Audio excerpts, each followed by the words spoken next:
ఓం నమో రామదూతాయ. కామ్యములను అంటే మనకు ఉన్నటువంటి కోరికలను తీర్చేటువంటి దేవతలు ఉన్నారు. వారి గురించి మనం తెలుసుకునేటువంటి ప్రయత్నం చేద్దాం.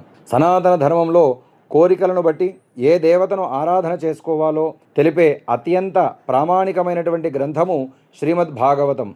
దాంట్లో శుకమహర్షి పరీక్షిత్తు మహారాజుకు ఏ కోరిక ఉన్నవారు ఏ దేవతను పూజించాలో వివరించారు. బ్రహ్మవర్చస కామస్తు యజేత బ్రహ్మణస్పతిం ఇంద్రమింద్రియ కామస్తు ప్రజాకామ ప్రజాపతీను అని. అంటే బ్రహ్మవర్చస్సు వేద విజ్ఞానం కొరకు బృహస్పతిని, ఇంద్రియ శక్తి కోసం ఇంద్రుడిని, సంతానం కొరకు ప్రజాపతులను, దేవీం మాయాంతు శ్రీకామ తేజస్కామో విభావసుం వసుకామో వసూన్ రుద్రాన్ వీర్యకామోథ వీర్యవాను అని.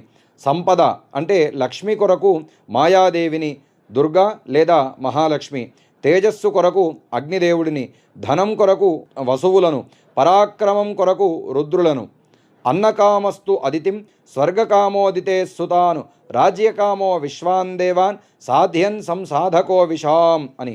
అన్నం కొరకు అదితిదేవిని, స్వర్గప్రాప్తి కొరకు అదితి పుత్రులను అంటే ఆదిత్యులను, రాజ్యాధికారం కోసం విశ్వే దేవతలను, ఆయుష్కామోశ్వినౌ దేవౌ పుష్టికామ ఇలాం యజేత్ ప్రతిష్టాకామ పురుషో రోదసీ లోకమాతరౌ అని.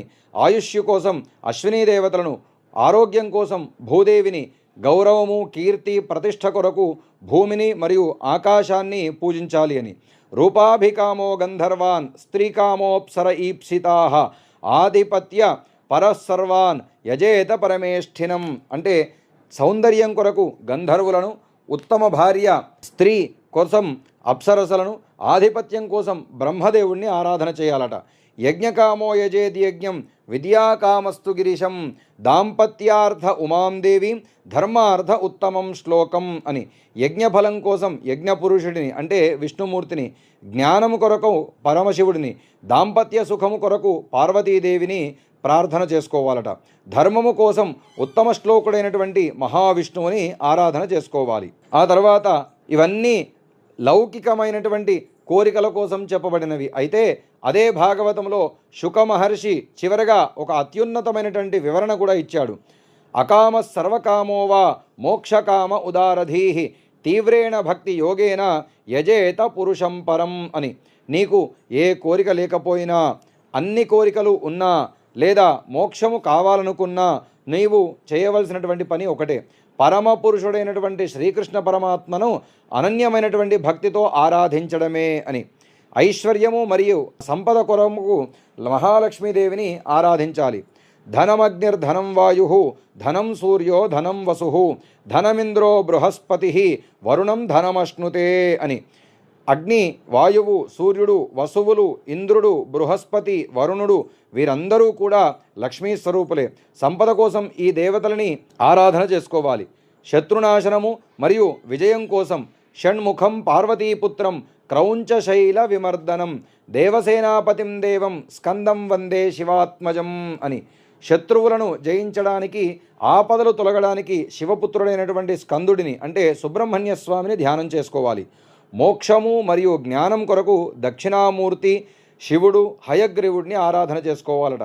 జ్ఞానం మహేశ్వరాదిచ్చేత్ ముక్తిమిచ్చేత్ జనార్దనాత్ అని. జ్ఞానం కావాలనుకునేటువంటి వారు పరమేశ్వరుడిని, మోక్షము కావాలనుకునేటువంటి వారు విష్ణుమూర్తిని అర్చించాలి. గ్రహదోషాలు ముఖ్యంగా శని ప్రభావం తగ్గడానికి హనుమ ఆరాధన శ్రేష్టమట. అంజనానందనం వీరం జానకీ శోకనాశనం కపీశమక్ష హంతారం వందే లంకా భయంకరం అని తెలుపబడింది. భయాలు తొలగడానికి, పనులలో విజయం సాధించడానికి హనుమంతుడిని స్మరించాలని. సంతాన ప్రాప్తి కొరకు బాలకృష్ణుడిని. హరివంశ పురాణము మరియు భాగవతం ప్రకారం సంతానము కొరకు సంతాన గోపాల మంత్రాన్ని లేదా బాలకృష్ణుణ్ణి అర్చించుకోవాలట. దేవకీసుత గోవింద వాసుదేవ జగత్పతే దేహిమే తనయం కృష్ణ త్వామహం శరణంగతః అని.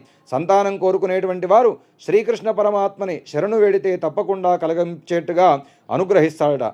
ఆయుష్యు మరియు అపమృత్యు దోష నివారణకై మృత్యువు నుండి తప్పించుకోవడానికి పూర్ణాయుష్యు కొరకం త్రయంబకేశ్వరుడిని కూడా ఆరాధన చేసుకోవాలి అనేటువంటి విషయాన్ని పురాణ గాథలలో తెలిపినదని తెలియజేస్తూ ఓం నమో రామదూతాయ.